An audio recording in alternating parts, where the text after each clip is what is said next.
Dean knew Mary Lyons didn't approve, nor did Melissa, and he could see in Nate's face how the rebel shared the other's opinion, but they also knew the Calder was thick skull by now, and so the circle was drawn and the artifacts placed.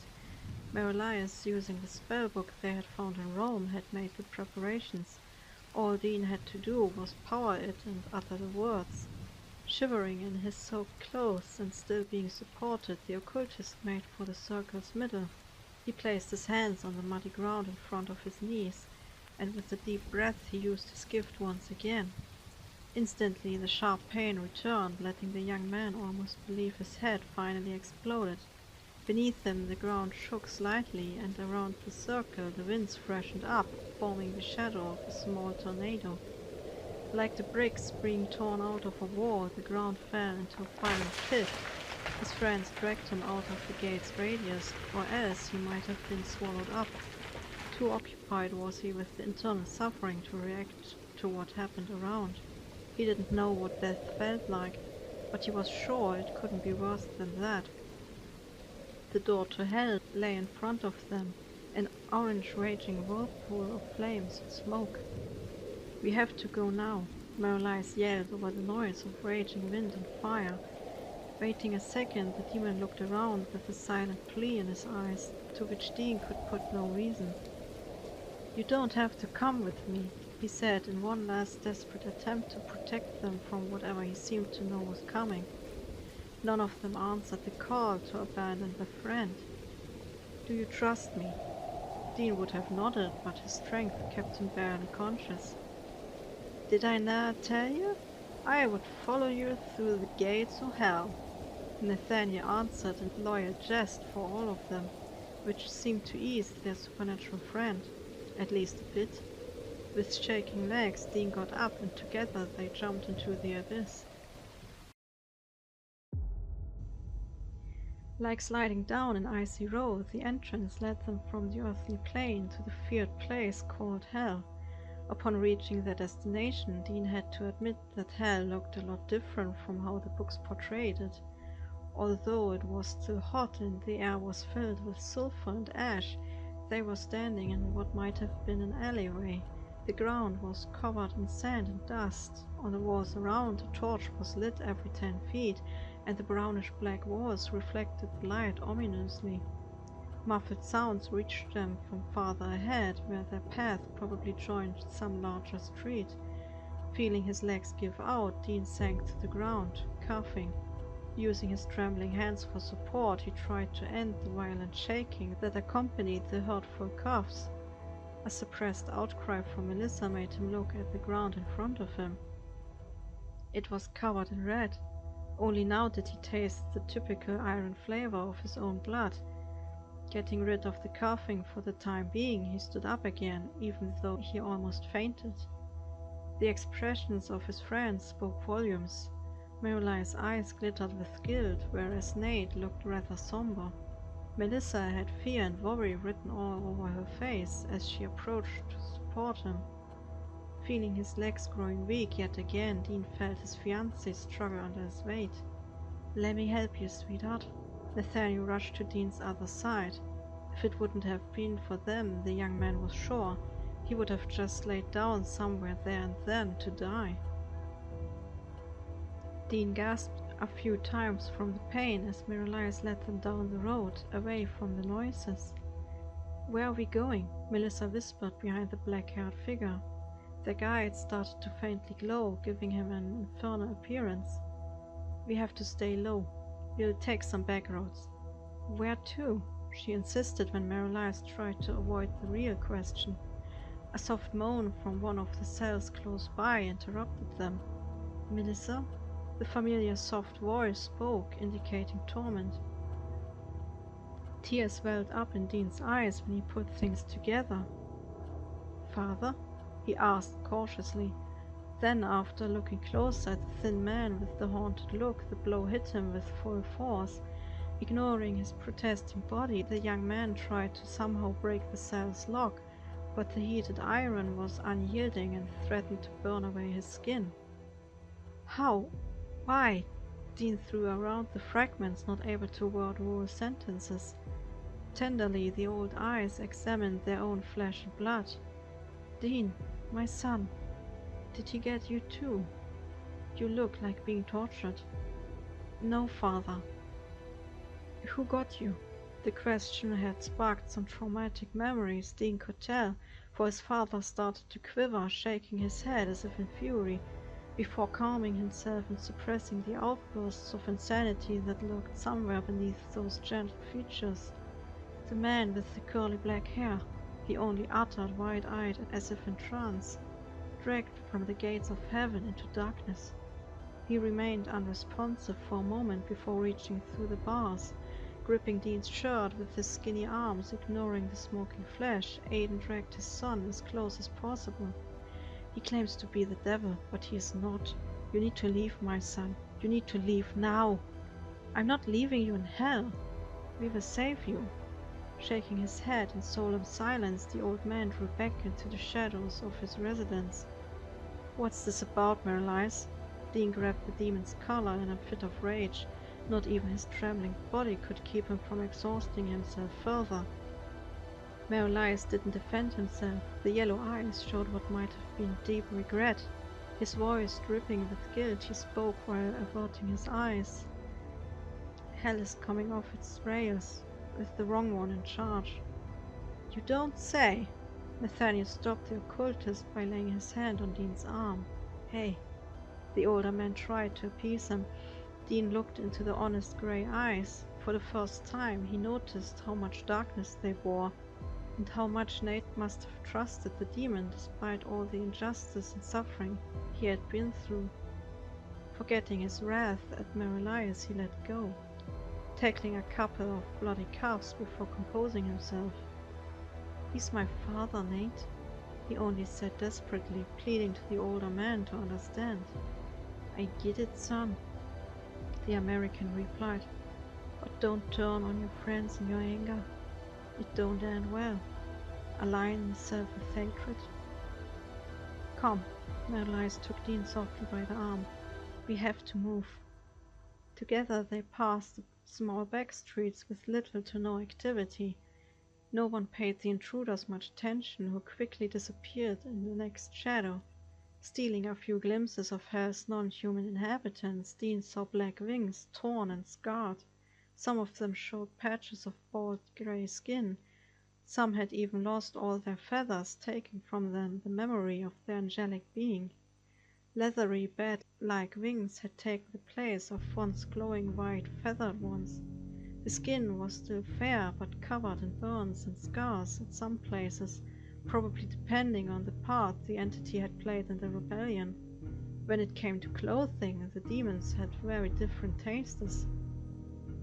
Some still wore tunics and robes from ancient times, others were still stuck in the Middle Ages, whereas others again wore suits and hats. All in all, Dean got the impression that the Underworld's residents were not much different from the ones on Earth. Besides the glowing eyes and infernal shadows surrounding them, of course. A few agonized screams echoed through the hallways, probably from some unfortunate soul being tortured. Seeing the searching eyes of the demon, Dean wondered the same as Melissa. "What are you looking for?" The demon fell silent before attempting to answer again. "I am looking for something I lost."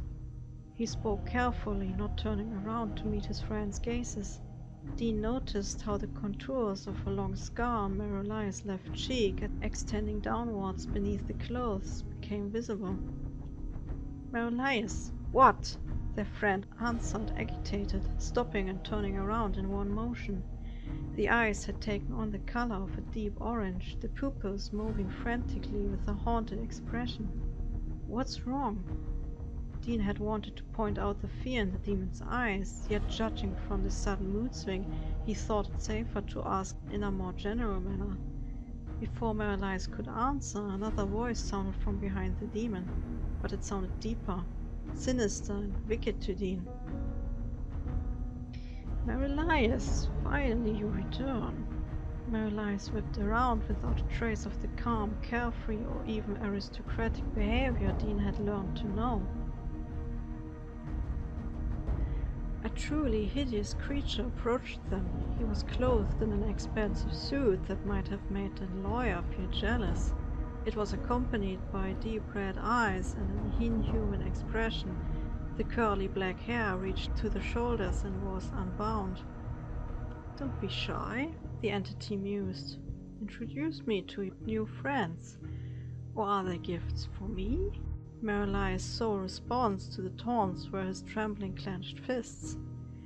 "You are Satan," Dean blurted out with a fitting description of his father. "And who might you be, young man?" Nathaniel took a stance in front of the couple when the King of Hell fixed Dean with a hungry stare. The devil stepped closer until he stood face to face with Nathaniel. At first nothing happened as the two looked at each other, yet something unsettling lay in the manner Satan studied the older man with. "Not much longer," the entity uttered in delight, "and you will be here for eternity. Are you prepared to once again see the bloody fields and dead bodies you feel so guilty about?" Nathaniel's spine grew rigid as the devil dissected his soul with visible glee in the task alone. A broad smile spread as the older man trembled ever so slightly, his hands making attempts to take the Colt out of its holster only to abandon the idea. Satan continued examining him like an interesting animal. "But there's more, isn't it? Guilt for not protecting your home, your family. So much pain, so much suffering, so much sin that needs punishment. We will have a lot of fun once you are down here." Without effort, the devil passed by the man whose face showed a faint pallor when his eyes locked with Dean's own. Satan's pupils moved to Dean before he continued. "Oh, and the young boy, afraid of not being worthy of his father's name, afraid of losing what is dear to him. What sin will you commit to reach your goal, I wonder?" The sly voice hissed in anticipation. "None," Dean countered firmly, not willing to play the wicked game. Amusement made the red eyes glow. "Your uncle's mind was firm too, at first." "I'm not my uncle." Dean tried to keep the hatred out of his voice without success. The emotion seemed to agitate the entity even more. "What would you say if I told you that your uncle started to regret his actions?" The devil leaned too close for Dean's eyes to look anywhere else than into those malicious pools. Defiantly he stared into them, even if the sensation he got from it made him sick to his stomach. But that man's mind is like a boulder, firm, nearly unmovable, and proud. All it took was a little push, a word, a shadow on the wall. "Leave them alone." Melissa silenced the creature calling himself Satan. It didn't last long, though, for he started laughing in a sinister, amused way. The guttural sound made Dean's spine stiffen even more. "You think you can protect them?" he asked sarcastically. Eve, too, thought to be doing what's best by listening to the serpent. "Well, I'm not Eve. You certainly have many of her qualities. You've had your fun." Merlice cut in with a voice that indicated far more resignation than defiance. "The fun is just beginning, Lucifer." Dean didn't believe his ears. He saw how Merlice closed his eyes as every hair on his own body stood up. "What do you mean?" he asked the entity he believed to be the fallen archangel. "You didn't tell them? Now that, my friend, is truly wicked." "Did you betray us?" Dean turned to Merlice, still trying to wrap his mind around the revelation. Again it was the man with the curly black hair who answered. How could the king of the wicked be any different from his subjects? "Just wait what he has in store for you. I know what I would do." Dean looked at his friend, waiting, hoping for the demon to utter one or another outwitting sarcastic answer. But nothing of the kind came, and suddenly Death's warning made sense. The one calling himself demon slowly moved to look at Dean. The scar had become completely visible by now, as well as the flaming glow around the demon and in his eyes. Yet the expression hadn't changed. He still looked like the stranger he had met and befriended almost half a year back. Merylise looked tired, weary, ashamed, and frightened. The friend, for Dean wouldn't consider him an enemy without good reason, took a deep breath and spoke. His voice was continually resigned, as if he already knew the outcome. "I can answer all your questions, if you hear me out." He adjusted his head, trying to find the right words. "No, I am not just a demon, even if in my weak state I am not much more than a demon concerning my powers." Meryline's gaze fell upon the entity next to him. "This is Cain. I molded him after my image. I made him perfect so he would never betray me and rebel like I did. And yet I forgot one major detail." Directing his heavy gaze back to Dean, he continued, "that if I changed, he would stand eternally still. I never thought in my anger that I hadn't always been out for chaos, but after centuries of wrath I finally saw the suffering. I thought Cain was cursed to walk the earth forever?" Dean asked, still puzzled. "At first he was, but after centuries, when he had managed to finally settle down, his own stone house collapsed on him. My father always had a sense of humor." The last remark brought out the old familiar smile, which quickly disappeared at the direness of the situation. Dean took a moment to look at his two human companions. None of them showed any sign of turning their backs on the entity carrying both the name of their friend and the name of the rebellious Archangel. "Where are your wings?" Nathaniel asked, sincerely concerned about the missing angelic part. "When Cain took my powers, my wings disappeared with most of my other abilities." Merylise explained gravely, all the while Cain only grinned at the unfolding scene in front of him. The vile creature seemed to revel in Merylise's misery. "I would be much obliged if you would listen to my story. I think I owe you at least that."